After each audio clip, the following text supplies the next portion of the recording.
Yo! Yes, everybody, we are back with some more Jujutsu Kaisen content. Ladies and gentlemen, we are coming up on the penultimate chapter of Jujutsu Kaisen.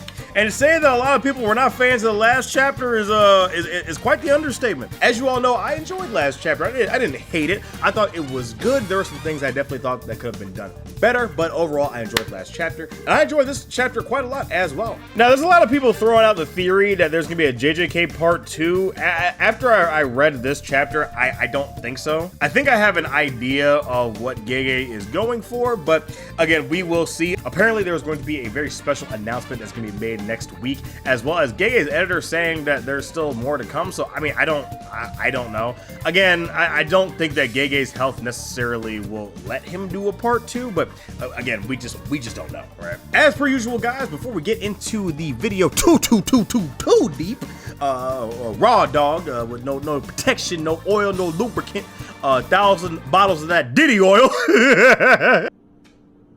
What did you just say?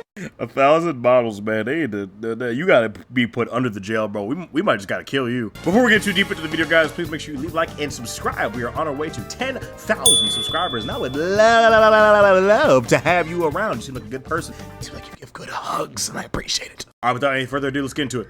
So on the very first page of this chapter, we have Megumi and Shoko at Sumiki's gravestone. We have Megumi saying thank you very much, and Shoko says don't worry about it. Shoko says that even if all that is left is to burn it, cleaning up the body is something worth doing. They again don't want to have a ghetto situation, right? Shoko says I'm happy if thanks to me someone looks pretty in the afterlife. Should have left ghetto to me as well. What an idiot. Megumi says yes. Well, Shoko says not like I believe in the afterlife anyways. Shoko looks very pretty here, by the way. I will say that Gege has very good outfits, like very good casual outfits for his characters. That is something that I did notice with Jujutsu Kaisen. Very cool, very cool. Megumi gets a phone call. He said, this is Fushiguro. I understand I will head there soon. And then the scene transitions to Gakuganji. Gakuganji says, among the remains of Sukuna that were ripped away from Megumi, Fushiguro was left behind of Tengen, who had been absorbed. So the Tengen is now gone because Sukuna absorbed him, but the barriers are still going to be up because of Sukuna's energy. So basically, the whole principle of Tengen keeping the barriers up, that's now from Sukuna because Sukuna, you know, ate Tengen. Yeah, Urahime says then Tengen's barriers around Japan will be replaced by Sukuna's remains, which will hold for a while longer. Urahime says we need to immediately come up with a strategy and a plan, and then Gakuganji says don't be so impatient. Everyone is still young. Everything is fine. Scene transitions over to Maki where she says, here you go, and she's talking to Daigo as well as the sumo guy. I don't remember the sumo guy's name. I'm sure you don't either.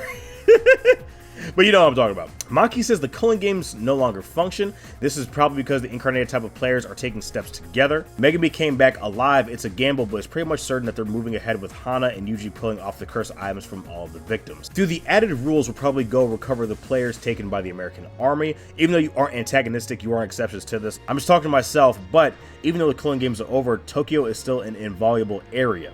The existence of cursed spirits is publicly announced as something that only happens in Tokyo. The curses from around the country continue to gather. If it was me, I would hide there. So basically, all of the culling game players, all the reincarnated sorcerers are going to be confiscated, basically. Because, I mean, no shit, you can't have people like Kishimo just running around. But Maki feels indebted to these guys. They helped her level up her game, and they taught her a lot. So, yeah, obviously, she doesn't want anything bad to happen. Kind of a cool moment for Maki, actually. I like this. Daigo says, yes, there will be no shortage of things to cut down. Mio is his name. I don't know how I freaking forgot that. Mio says, I don't like it. Sumo with cursed spirits would be boring. And Maki says, do what you want, but this is all I can do to cover for you guys for now. All right, get lost. And then Daigo says, Maki, when it's time to erase me, you should come. I will cut you down. And Maki just kind of laughs in his face. And then we get back to Charles for some reason. Charles says print magazines should remain. He's obviously working diligently on his manga. The creator can receive feedback from how printing affects the manuscript's quality. And then Charles says newbies should at least once experience working by the side of a veteran creator. Charles' editor says you did have a bad experience with that after all. Charles says, I am a mangaka whose art sucks. I don't know if this is like a self-insert. I think this is a gag, but a lot of people do say Gege can't draw, which is just outright not true. A lot of people don't like Gege's quote-unquote part 2 art style. Past Shibuya, a lot of people don't like it. I think that Gege's art style is fantastic. Look at Sukuna launching right at the middle of the Shinjuku showdown. You have that one panel of Gojo about to hop on Sukuna and put that red point blank in his face. You have Gojo getting sliced and diced by Sukuna's malevolent shrine. He says, my reverse curse technique output is much stronger. Like, Gege can draw his ass off. So I don't know where this whole idea came that he can't. Now, a lot of people compare him directly to Horikoshi from, obviously, the author of My Hero. But the problem is that Horikoshi is just, like, disturbingly good as far as an artist goes. I would probably say, and this is just my opinion, it's like Horikoshi and Kubo are some of the best artists that Shonen Jump has had on their roster ever. I mean, that may be a controversial opinion, but I mean, dude, like, you could say Murata from One Punch Man, but he's monthly, right? And obviously he has a bunch of assistants. He does fantastic, crazy work. He animates as well, but no, Gege can draw, man. Gege can draw. I don't think it's that deep. I don't know if this is like a self-insert gag, but it could be, you know. So going over to page 8, what? Oh man, I don't. The implications of this are pretty funny. So Takuba isn't dead. A lot of people assume Takuba was dead for some reason, even though like he had a smile on his face and he isn't that goofy ass outfit. Like Kenjaku didn't hurt him, right? Like he was going to kill him, but like he smiled, he said he had fun, and Kenjaku was going to kill him. So we have the reveal that I guess, but that Takuba is alive and he's talking to someone. He says, so that's why having a lot of dirty jokes is good, see? But let's keep away from the erotic ones. Even though they're dirty jokes with poo and pee, it's like Pyun, Maru, and Hitogori Kuna. I have no idea what that is. I have no idea. If anybody's of Japanese descent, please help me out here, but I don't know what that is. Also very curious to see how the anime is going to do Takuba and Kenjaku's fight, because when they're on stage and Kenjaku has that long ass joke, nobody in America got it like that. So I know in Japan obviously he was making a play like with something in their culture, but in America we're kind of like, I have no idea what you're talking about. So I'm very curious to see how the anime is going to do that. And Takuba says these are 2 old school mangas. I don't know anything about them, but I guess they're lowbrow humor. And then we have we have this individual with long hair in a bun who says, so it's pretty much the same thing. And Takuba says, I'm saying they're completely different. Were you listening? Enough. Let's go practice our routine. So here's the thing. There's 2 different things that could be happening. One is that Kenjaku is alive. And I did say that I thought Kenjaku was alive. I thought his death was kind of weird. Or that Takuba just spawned in this fake Kenjaku, but I don't think that's necessary. This is like a fake Geto again would be weird, right? I think that'd be very odd. But people gotta remember that Takuba was spawning in like special forces units as well as like a whole game show host in his fight against Kenjaku. These people were not real, so this could be a figment of his imagination. Or Takuba could have resuscitated him and is keeping him around for his comedy routine, stuff like that, because he did say he did want it to end. He was having a fantastic time with Kenjaku. He found somebody that was actually playing off of his comedy with him. So I don't know.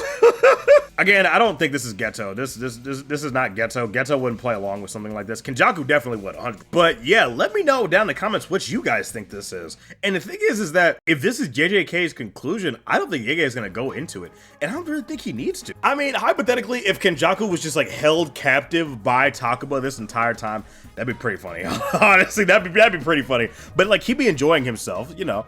I think anyway, so I don't know. This is a wild development. What the hell? And then this mystery individual says, can you not practice our routines in a loud voice? Takuba says, at least pay today. Practicing our routines is not a dirty joke. I have no idea.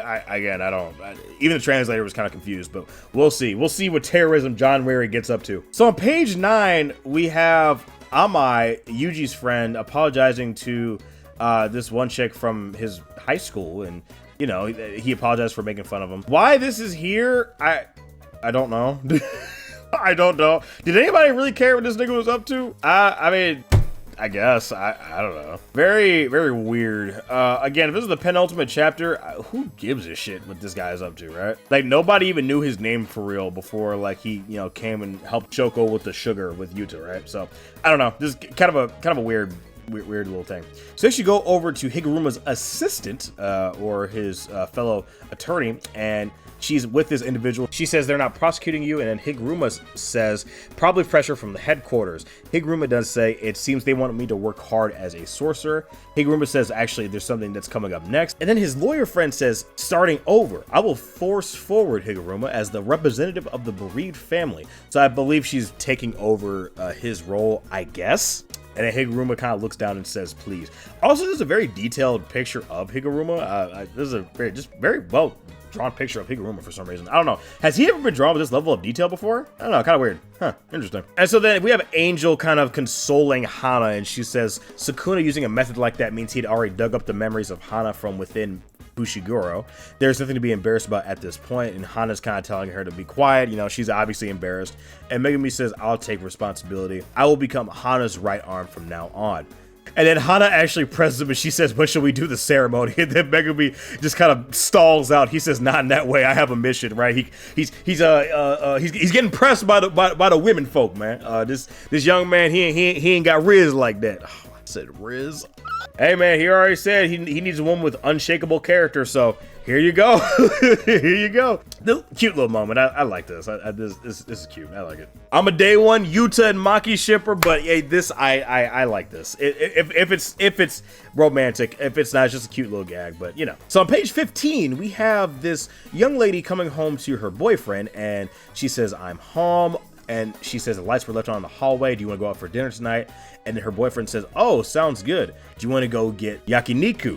And he turns around with this, he looks like the fucking, he turns around, he looks like the fucking basilisk from Elden Ring. It looks so fucking goofy. Oh, what the hell? And so we have Ichiji. He says the victim is Fukazawa Sota, male, 26 years old. According to his fiance, his face has changed about 2 weeks ago. And then she have a picture of him, and Megumi says, how does he look? And Yuji says he just looks like a normal pro wrestler trainee. And then Yuji actually goes up to him, and you know, he's kind of like, oh man, you got a good body, man. What do you do? You know, kind of, he's gassing him up, right? And Megumi says he looks like this to the girlfriend, so the ones his curse is her. So Nobara ends up trying to check out the girl physically, see if there's anything physically ailing her. And so they come up with the fact that this girl is actually not haunted by a cursed spirit, but it's probably a curse user. There's no feelings of murderous intent, so it might be a surviving clone games player, one of the awakened types that doesn't really know what their powers are. Megumi says if a semi-first grade can have thoughts and intent and hold back, and there are patterns where the damage increases later, like with the bridge incident, obviously where they had to go fight the finger bearer, so he can't completely reject that. And then Yuji says it's probably harassment by a curse user, easy win with the 3 of us.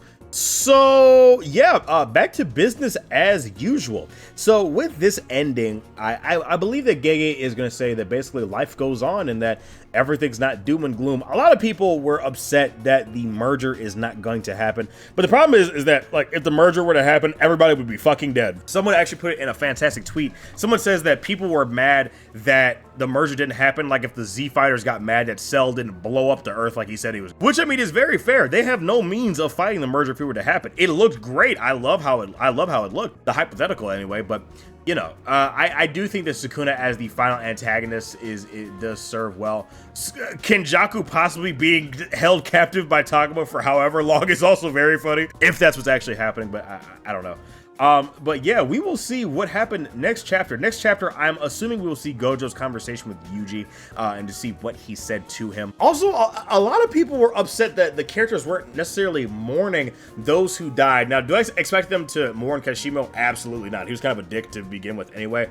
But we see when Gojo died, immediately we saw Yuji, Yuta's, and everybody else's reaction. So we know, obviously, they were very upset. So do you really need to see their thoughts? We know what they think. We know that they think he was the strongest, and he has all these goofy memories of them and everything like that. Now, obviously, would have been cool to see, you know, some goofier stuff, kind of like the shirt where Nobara spilled coffee on it. Yeah, I think that would have been kind of cool, but I don't think it was really necessary. And then people said that, yo, no one was really mourning Choso. Yuji quite literally had his hand on Sukuna's heart and was screaming his lungs out, thinking of Choso, right?